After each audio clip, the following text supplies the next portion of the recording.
വികസന കുതിപ്പിൽ മറ്റു സംസ്ഥാനങ്ങളെ പിന്തള്ളി ഏറെ മുന്നിലേക്ക് എത്തിയിരിക്കുകയാണ് നമ്മുടെ ഈ കൊച്ചു കേരളം. വിഴിഞ്ഞം തുറമുഖം ലോകത്തിനു മുന്നിൽ തന്നെ അത്ഭുതമായി മാറുമ്പോൾ കേരള വികസനത്തിന്റെ മറ്റൊരു നാഴികക്കല്ലാണ് കൊച്ചി വാട്ടർ മെട്രോ. ജനങ്ങൾക്ക് ഉപകാരപ്രദമാകും വിധമുള്ള സൗകര്യങ്ങൾ ചെയ്തു കൊടുക്കുക എന്ന ലക്ഷ്യത്തോടെ സംസ്ഥാന സർക്കാർ നിരവധി പദ്ധതികളാണ് മുൻപോട്ട് വയ്ക്കുന്നത്.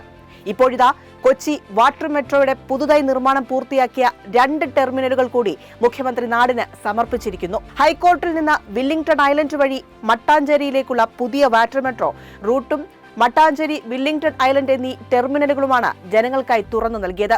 38 കോടി രൂപ ചെലവിൽ നിർമ്മിച്ചിരിക്കുന്ന ഈ 2 ടെർമിനലുകൾ കൂടി വരുമ്പോൾ വാട്ടർ മെട്രോ ടെർമിനലുകളുടെ ആകെ എണ്ണം 12ആയി മാറുകയാണ്. സ്ഥലങ്ങളുടെ പൈതൃക സമ്പദ് സംരക്ഷണം ഉറപ്പുവരുത്തിക്കൊണ്ട് ഈ 2 ടെർമിനലുകളും പൂർണ്ണമായും വെള്ളത്തിലാണ് നിർമ്മിച്ചിരിക്കുന്നത് എന്നത് പ്രത്യേകത കൂടിയാണ്.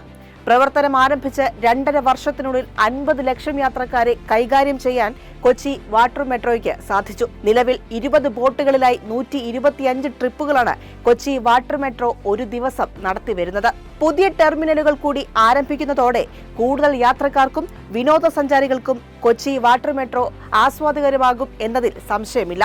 യൂണിയൻ മിനിസ്റ്റർമാർ ഉൾപ്പെടെയുള്ളവർ ഈ പദ്ധതിയെ പ്രശംസിക്കുകയും ഇന്ത്യയിൽ നിരവധിയിടങ്ങളിൽ കൊച്ചിയിലേതുപോലെ വാട്ടർ മെട്രോ നിർമ്മാണ സാധ്യതകൾ പരിശോധിച്ചു വരികയുമാണ് എന്നത് കേരളത്തെ സംബന്ധിച്ച് ഏറെ അഭിമാനം നൽകുന്ന കാര്യമാണ്.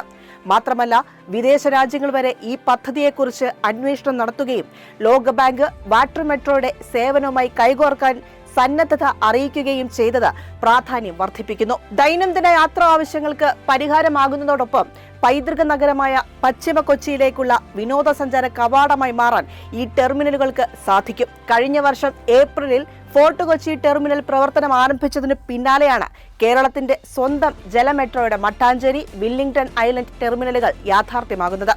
ഇതോടെ ഏറ്റവും കൂടുതൽ വിദേശ ആഭ്യന്തര വിനോദസഞ്ചാരികളെ ആകർഷിക്കുന്ന രാജ്യത്തെ പ്രധാന പൈതൃക നഗരത്തിലേക്കുള്ള പ്രധാന വഴിയും വാതിലുമായി മാറും 3 ജലമെട്രോ ടെർമിനലുകൾ.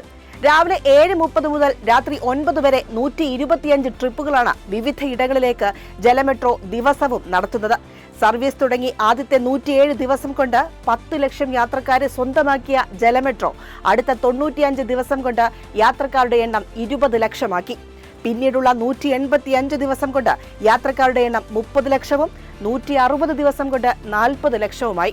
തുടർന്നുള്ള 161 ദിവസം കൊണ്ട് 50 ലക്ഷവും പിന്നിട്ടാണ് പുതിയ റെക്കോർഡുകൾ ലക്ഷ്യമിട്ട് മട്ടാഞ്ചേരിക്ക് യാത്രയാകുന്നത്. പ്രവർത്തന മികവിന് നിരവധി അവാർഡുകൾ ചുരുങ്ങിയ കാലയളവിനുള്ളിൽ സ്വന്തമാക്കി മുന്നേറുന്ന നമ്മുടെ വാട്ടർ മെട്രോയുടെ കൂടുതൽ ടെർമിനലുകളുടെ നിർമ്മാണം പെട്ടെന്ന് പൂർത്തിയാക്കി ആ റൂട്ടുകളിൽ കൂടി ബോട്ടുകൾ ഇറക്കി സർവീസ് വിപുലീകരിക്കാനാണ് സർക്കാർ ശ്രമിക്കുന്നത്.